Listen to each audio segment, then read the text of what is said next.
Hello and welcome to another Royal Reviewer channel episode, and today we are delving back again into history, into Queen Victoria's history, 1837, and we are going to the 5th of June. So let's turn to Victoria's diaries. Monday the 5th of June, got up at 8, read in the exposition while my hair was doing.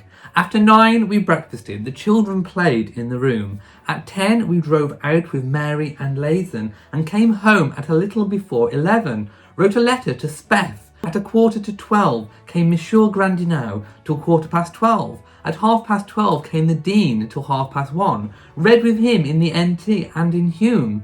At 2 we went down with Lathan to receive some addresses, which were presented to me. They were from the Mayor and the Town Council of the Borough of Bridgnorth, by Mr Hanbury Tracy MP from the Borough of Brecon, by Mr Morgan MP from the inhabitants of the Borough of Dudley, by Captain Hawkes MP, and from Blandford by Lord Portman. Wrote my journal, went down again and received an address from the city and neighbourhood of Lincoln, presented by Colonel Sibthorpe MP and Mr Edward Lytton Bulwer MP.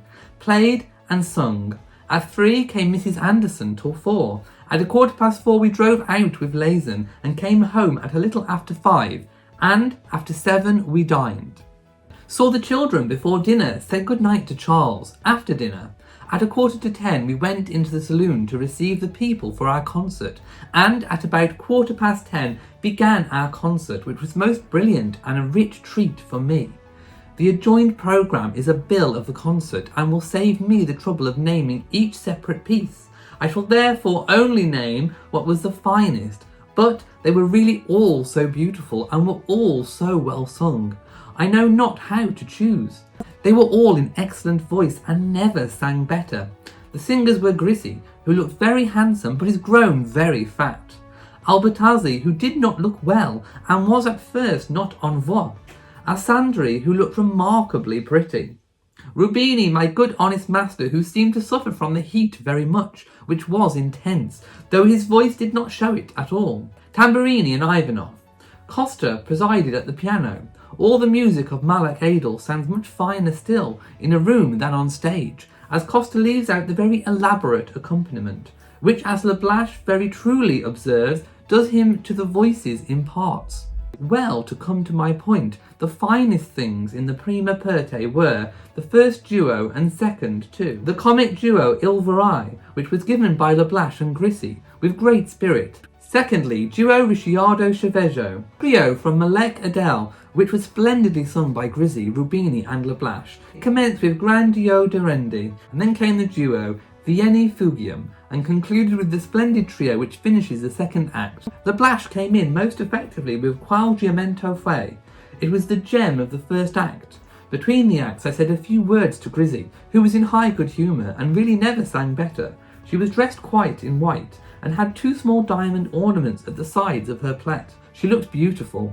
Asandri had a wreath of white roses, a la Virgine Vezosa, and a pink dress. Albertazzi had a red and white dress and the same coloured ribbons in her hair, which did not become her.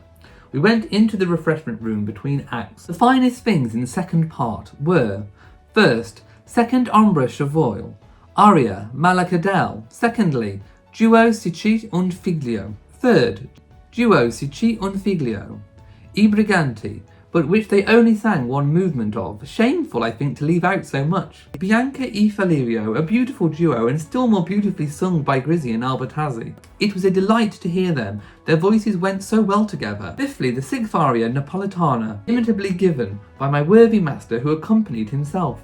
I never heard him sing Napoli Mia so delightfully. He made us all laugh. And alas, 6thly, number 7, and lastly, Sestetto Finale, Malek Adel, which was splendidly sung by all except Asandri, and the ensemble of those fine voices was too beautiful, and the sestetto is so fine. I was quite sorry, as I always am when all was over. I said again a few words to Grisi and Lablache, and was sorry I could not say more to them and to the others. Stayed up till 1:30. I was quite enchanté. Lathan attended me only, the Duchess of Northumberland having resigned. I subjoin a list of the company. Received a letter from dear Uncle Leopold in which he gave me a description of the Duchess of Orleans, which I shall copy in here as soon as I have time.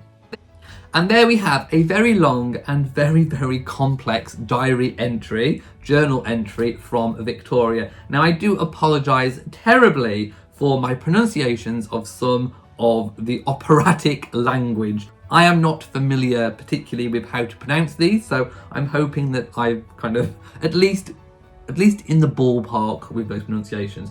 But the one thing that I did note again about this diary entry, as in others, is the shifting of power. She had another dispatch of addresses which she had to receive from different towns and councils and MPs and areas within the UK. They are coming to her, they are flocking to her to pledge their allegiance because they know that Victoria is the future. At this point, she is, of course, the heir apparent to the throne. Next thing to note is, of course, her love of the opera, the theatre, singing, dancing. She loves it all. And she did note about Grisi. She made a comment about Grisi. He's very handsome, but he's grown very fat. We know that Victoria at this point does not hold back when it comes to making personal criticisms about people.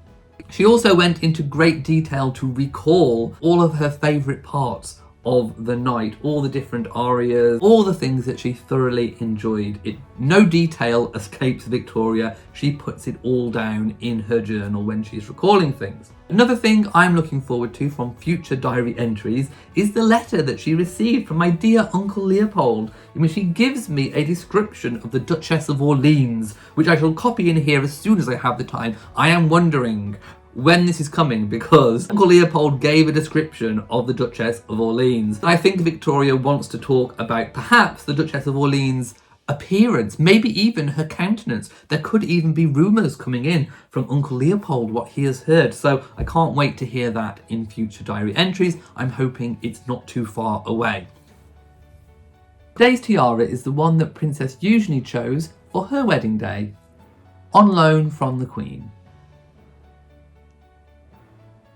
Okay, so if you have enjoyed this diary entry, please give it a big old thumbs up. Don't forget to share on social media, and also, of course, hit the bell so that you know whenever I upload a new video. Also, please do remember, of course, to subscribe to the channel. So, from me in Shropshire, mwah to you all, and goodbye.